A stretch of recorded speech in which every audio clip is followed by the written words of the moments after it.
It's day 29. I've got one more day to get the funeral in for this chapter, and there was some.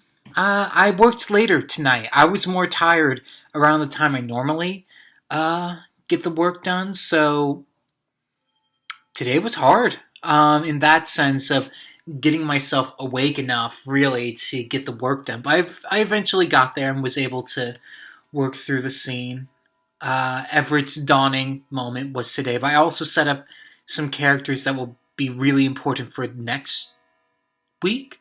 And I also try to remind the readers that Everett's away from his parents. And so he calls his mom, but it goes to voicemail and he can't.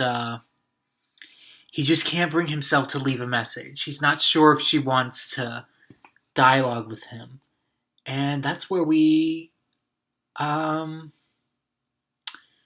it's interesting. We have to remember Everett, as odd of a character as he is and as smart as he is still only 14. So when his uncle tells him, I'm sorry I can't be there for you right now. We can dialogue about this after the funeral, but for now I need to set up the funeral arrangements. He recognizes that that's logical, and he shouldn't be mad, but he is, and he doesn't know why, and he doesn't care because he's young. He's a teenager. He needs something, and he wants to dialogue about it, even if it is with weird Uncle Reed. Yeah. Oh, I had to name characters this time as well. That was difficult. So I pulled out. I'm actually going to mimic very closely a death from the first version, which was only about 8,000 words a while ago. And I looked at those character names, and they were Zach and Jay. Jay is one of the major characters of Fallen Leaves. So I was like, oh, I can't use that name now. I don't want to use the same name twice. So I had Zach, and it took me a while to get to a second name, but Jermaine, Jermain, is the other guy's name. That's J became Jermaine because the J seemed right, but obviously I couldn't use J as the proper name for that character. It's one of those, it's kind of a little bit of a chunky scene. I don't know, it kind of shifts around quite a bit. I'm not fully sure if it works.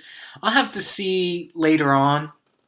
Like, I'm thinking at the end of week 8, this is week 6 now.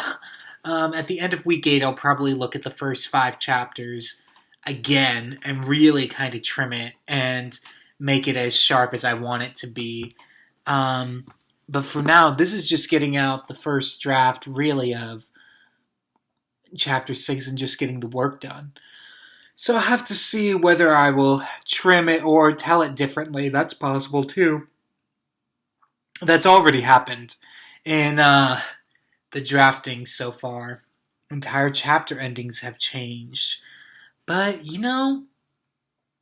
it's fine. And it's good. It's good to be at the point where it's time for the funeral. I need to have...